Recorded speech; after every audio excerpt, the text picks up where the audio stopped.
Friends, today we will discuss a very important concept of national income accounting, that is the concept of domestic territory and normal resident of a country.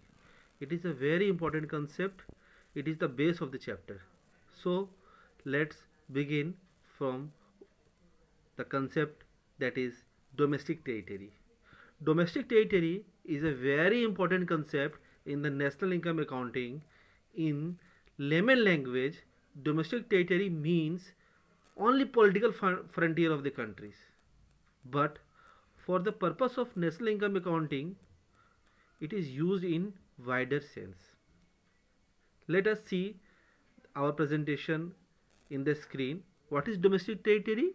It is also known as economic territory and is a larger than political territory of a country. That means that what we understand the political territory, its scope is much wider. Domestic territory is a territory administered by the government. मतलब domestic territory एक territory है जो कि government के द्वारा administered होता है और जिसमें पर्सन, गुड्स और कैपिटल सर्कुलेट फ्रीली. मीन्स वो टेरिटरी जहाँ पे कोई भी आदमी का, हमारे वस्तुओं का या हमारे कैपिटल का सर्कुलेशन जो होता है वो फ्रीली होता है. मतलब कि वहाँ पे किसी भी आदमी को जाना, सामान को जाना और हमारे पूंजी को जाने में कोई भी अंतर नहीं होता है. तो इसको हम डोमेस्टिक टेरिटरी बोलते हैं. और डोमेस्टिक टेरिटरी में क्या क्या इंक्लूड होगा? डोमेस्टिक टेरिटरी में ये हम इस स्लाइड्स में देखेंगे कि डोमेस्टिक टेरिटरी में क्या इंक्लूड होगा.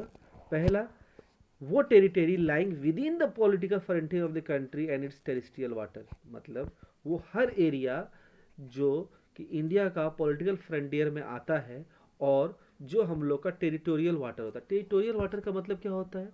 टेरिटोरियल वाटर कहने का मतलब है कि जो हमारा सी का कोस्टल एरियाज है, उस कोस्टल एरिया से 12 नॉटिकल माइल के बीच का जो डिस्टेंस होता है, वहाँ तक जो भी एक्टिविटी होगी, इकोनॉमिक एक्टिविटी होगा, वो इंडिया का डोमेस्टिक टेरिटरी होगा. और 12 नॉटिकल माइल के बाद जो सी के एरिया आता है वो इंटरनेशनल वाटर होता है.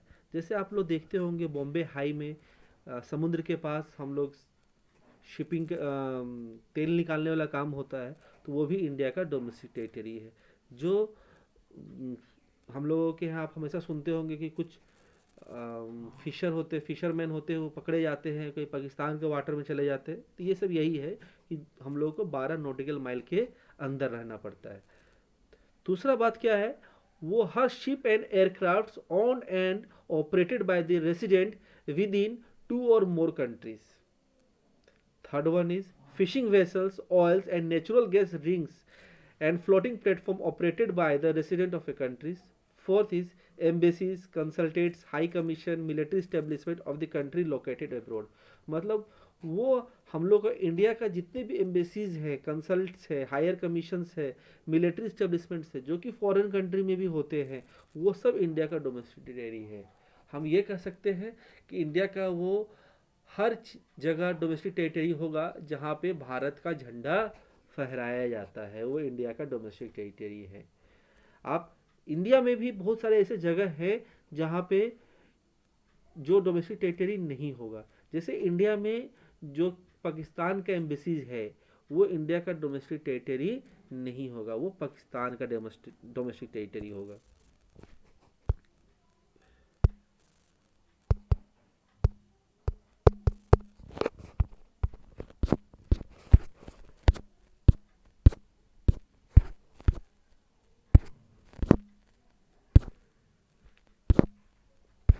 Okay, domestic territory does not include. Domestic territory में क्या इंक्लूड नहीं होता? अभी हम आप लोगों को बताए थे कि डोमेस्टिक टेरिटरी में क्या क्या इंक्लूड होगा.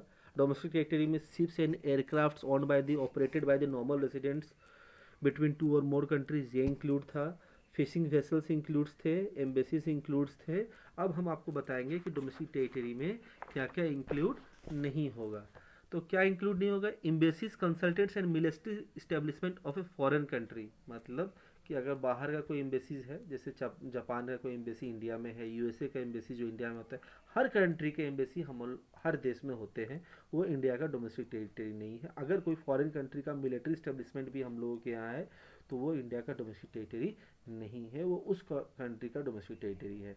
और जो भी international organization like UNO, WHO located in geographical boundaries of a country, ये भी जो है ये डोमेस्टिक टेरिटरी में इंक्लूड नहीं होगा।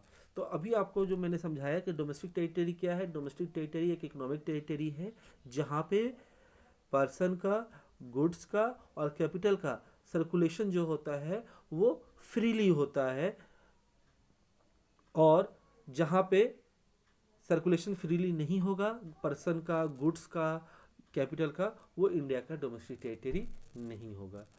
तो अब हम लोग नेक्स्ट स्लाइड्स पे पढ़ेंगे कंट्री किसको बोलते हैं। Normal resident of a country, normal resident of a country को जानने से पहले हम लोगों को ये जानना पड़ेगा कि normal resident of country it is not an political concept, it is not a civics concept, rather than it is economical concept. Means normal resident को we have not confuse with citizen. Normal resident का मतलब citizen नहीं होता है।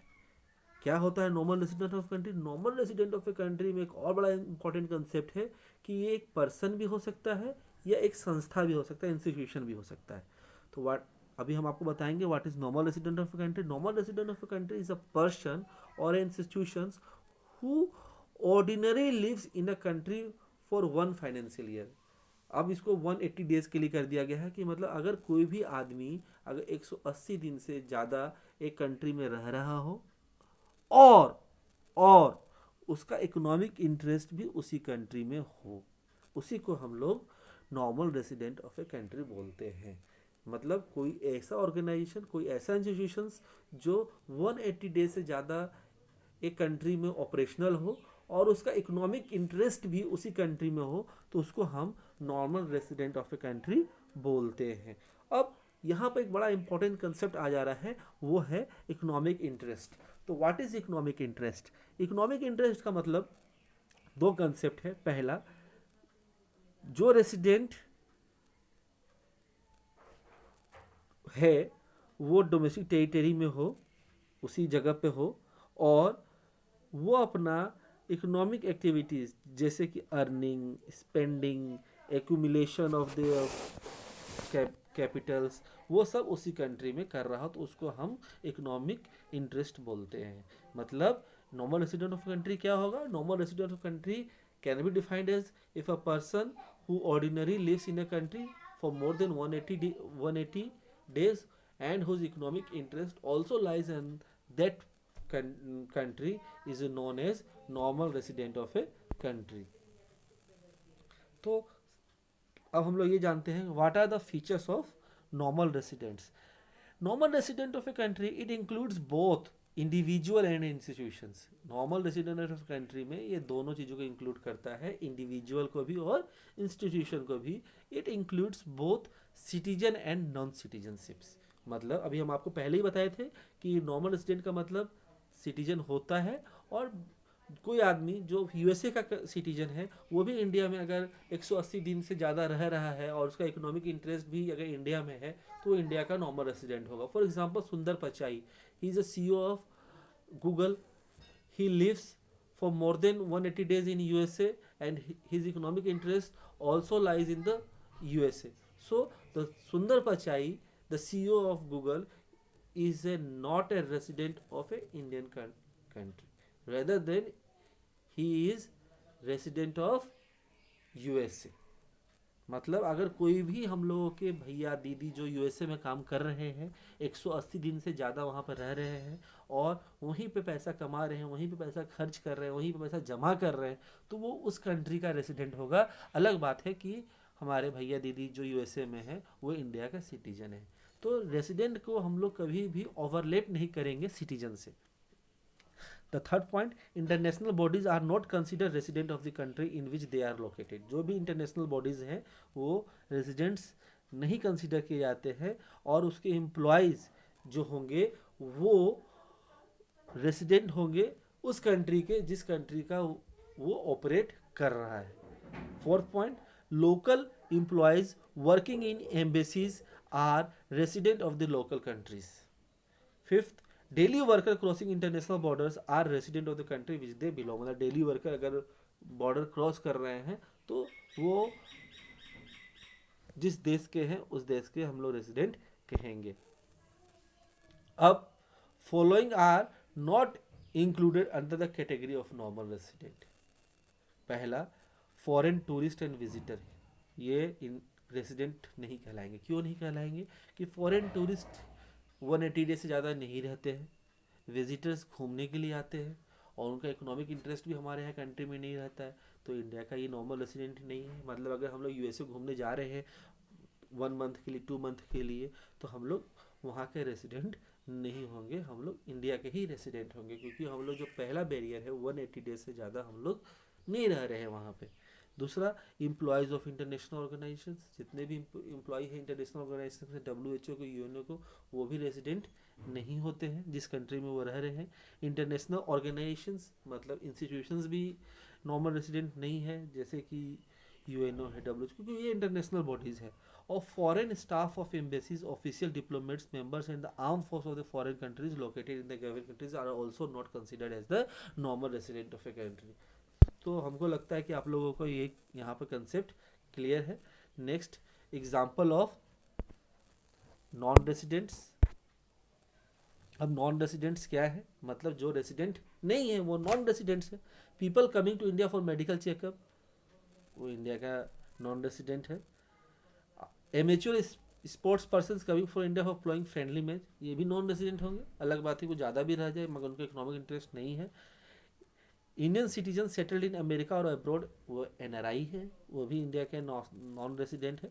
Foreign student studying in India and having stay for more than 1 year, he is also a non resident of country. Next concept is a very crucial concept. ये हम लोग पढ़ क्यों रहे हैं? Why we are reading domestic territory and normal resident of a country? Because domestic territory का जो concept है ये हम लोग को हेल्प करता है डोमेस्टिक प्रोडक्ट को जानने में, जो हम लोग आगे पढ़ेंगे GDP. और resident of a country depend करता है, कंसेप्ट है, it is useful for the studying national income. So concept of domestic territory helps to estimate domestic product, where a concept of normal resident helps to estimate national product. Means domestic product is a concept of place. It is a concept of place कि where is economic activity is going on. Economic activity कहाँ पे generate हो रहा है. जिस country में economic activity generate होगा वो उस कंट्री का डोमेस्टिक प्रोडक्ट होगा. जैसे अगर कोई हमारे डोमेस्टिक टेरिटरी में अगर इनकम जनरेट हो रहा है तो इंडिया का डोमेस्टिक टेरिटरी है. अगर यूएसए का एरिया में वो इकोनॉमिक एक्टिविटी जनरेट हो रहा है तो वो यूएसए का होगा. कौन कर रहा है इससे मतलब नहीं है. Here place is important. Here for the analyzing the concept of domestic product, here place is important. It includes production activity located in the economic territory, whereas national product यहाँ पे place important नहीं है. यहाँ पे it depends कि who is generating the economical activities. मतलब it includes production activities of resident of a country, normal resident of a country. Here place is not important. Means कि अगर हम लोग मार्स में भी अगर कुछ इकोनॉमिक एक्टिविटी को कर रहे हैं और इंडिया का रेसिडेंट है तो इंडिया का नेशनल इनकम है. ओके, तो ये कंसेप्ट है, शायद आप लोगों को समझ में आया होगा. Thank you.